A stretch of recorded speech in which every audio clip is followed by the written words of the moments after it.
रंजीत सिंह की समाधि लाहौर, पंजाब, पाकिस्तान में 19वीं सदी की एक इमारत है जिसमें साबिक सिख महाराजा रंजीत सिंह की आखिरी रसूमात हैं। ये किला लाहौर बादशाही मस्जिद और गुरुद्वारा डेरा साहब से मुस्तसिल दीवार शहर के अंदर वाक़या है। इसकी तामीर उनके बेटे और जानशीन महाराजा खड़क सिंह ने 1839 में महाराजा की मौत के बाद शुरू की थी और 9 साल बाद मुकम्मल हुई। ये हजूरी बाग को देखता है जिसे रंजीत सिंह ने बनाया था। इसके जनूब में महाराजा रंजीत सिंह का इंतकाल जुमेरात 27 जून 1839 को हुआ, जहां उनकी बाक़ियात का एक बड़ा जनाजा और आखिरी रसूमात अदा की गईं। 4 रानियों, ख़ास तौर पर रानी कटोचन ने उनके जनाजे पर सख्ती का इर्तकाब किया। आखिरी रसूमात के 3 दिन बाद खड़क सिंह ने अपने वालिद की राख हासिल की। उसकी राख को दरियाए गंगा में बखेरने के लिए हरिद्वार लाया गया। दरियाए रावी के पार शादरा में बड़े पैमाने पर जनाजे की यादगार बनाने की इब्तदाई तजावीज़ थीं, जो जहांगीर के मकबरे के मुकाबले में थीं। मकबरे की तामीर अगस्त 1839 में शुरू हुई, लेकिन सिख सल्तनत के अंदर मुख्तलिफ धड़ों के दरमियान लड़ाई की वजह से इसकी तकमील ताख़ीर हुई। इमारत की तामीर उसके बड़े बेटे खड़क सिंह ने उस जगह से शुरू की जहां उसकी तदफीन की गई थी, और उसे उसके छोटे बेटे दलीप सिंह ने मुकम्मल किया। ताहम खान के मुताबिक यादगार की तामीर अभी मुकम्मल तौर पर मुकम्मल नहीं हुई थी। जब अंग्रेज़ों ने 1849 में इस इलाके को अपने साथ मिलाया था, इसके बाद कई दहाइयों तक समाधि एक मकबरा और गुरुद्वारा दोनों के तौर पर काम करती रही। इसमें सिखों का बुनियादी सहीफ़ा गुरु ग्रंथ साहब नस्ब किया गया। लाहौर शहर के बारे में उर्दू अदबी तसानीफ़ जैसे कि नूर अहमद चिश्ती 1867, मुफ्ती ग़ुलाम सरवर कुरैशी लाहौरी 1877, कुन्हैया लाल 1884 और सैयद मोहम्मद लतीफ़ 1892 समाधि का तफसील से अहाता करते हैं, जिसमें चिश्ती की एक तसनीफ़ 1867 में मौजूद है, जिसमें 1867 में गणेश वाइट की दस्तावेज़ की गई। कॉम्प्लेक्स के और उसके अंदरूनी हिस्से में संगे मरमर के हिंदू देवियों की मूर्तियां थीं, जिन पर रेशम के पर्दे लगे हुए थे। उनमें से एक देवी मुजस्मे को जंद कौर ने अतिया किया था और दशम ग्रंथ को मरकज़ी छतरी के जनूबी जानिब वाक़े प्रकाश में रखा गया था। वहाँ 2 ग्रंथियों को सहीफ़ों से पढ़ने के लिए मुकर्रर किया गया था। गुंबद का बोझ बर्दाश्त करने के काबिल होने के साथ लाल ने गुंबद के वज़न को बर्दाश्त करने और गिरने से बचने के लिए मज़ीद 8 कॉलम शामिल करने का फ़ैसला किया। ये इमारत सिख, हिंदू और इस्लामी फ़न तामीर के अनासिर को यकजा करती है।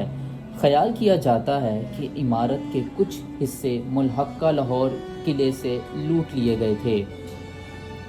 इमारत में सुनहरी बांसुरी वाले गुंबद और कंपोला हैं, और इमारत के ऊपरी हिस्से के इर्द गिर्द एक आराइशी बैलस्ट्रेड है। दरवाजे के अगले हिस्से में गणेश देवी और बरहमा की तस्वीरें हैं, जो सुर्ख रेत के पत्थर से कटी हुई हैं। गुंबद को नागा के हड के डिज़ाइनों से सजाया गया है। हिंदू कारीगरों की पैदावार जिन्होंने इस मंसूबे पर काम किया, छत पर लकड़ी के पैनल दागदार शीशे के काम करने से मुज़य्यन हैं, जबकि दीवारों को फूलों के डिज़ाइन से भरपूर तरीके से सजाया गया है। रंजीत सिंह की राख कमल की शक्ल में संगे मरमर की कलश में रखी गई है, जिसे मकबरे के बीच में पेट्राडोरा के साथ जुड़े हुए संगे मरमर के पवेलियन के नीचे बना दी गई है। इसके चारों तरफ छोटे कलशों में 4 हिंदुस्ती रानियों और 7 लोंडियों की राख हैं।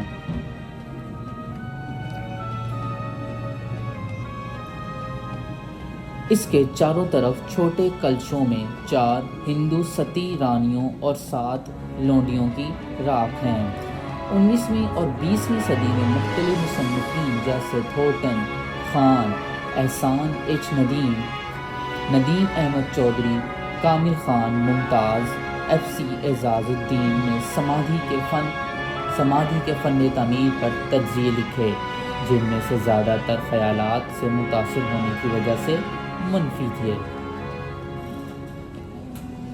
تھامس ہنری تھورٹن نے 1876 میں ساخت کے بارے میں ایک توہین آمیز بیان لکھا۔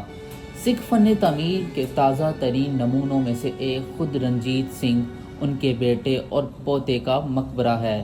عمارت ہمیشہ کی طرح ڈیزائن میں کافی حد تک ہندو ہے، جس میں محمدی تفصیلات سے ڈھکی ہوئی ہے اور قریب سے معائنہ نہیں کرتی ہے، لیکن ایک فاصلے پر اثر ناخوشگوار نہیں ہے۔